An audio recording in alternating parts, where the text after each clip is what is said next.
Сегодня собираемся поехать в павильон Сахафильма, где идет подготовка полным ходом постпродакшена новой картины Михаила Лукачевского в жанре боевик «Спасатель». Сегодня переходим на режим повышенной готовности. Я сейчас спускаюсь!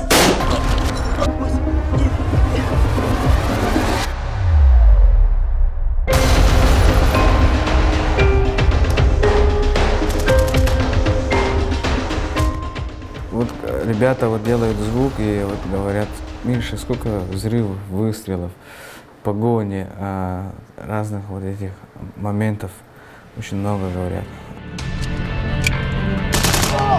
Многие называют спасателей Агрид, это который кошечек с деревьев снимает. Мы не только кошечек с деревьев снимаем, мы и дверки открываем.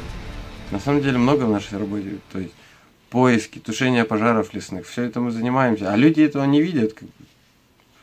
Все остается за кадром. Подробнее смотрите на канале НВК Саха в это воскресенье, 19 февраля, в 8 вечера в программе «Кинозавод».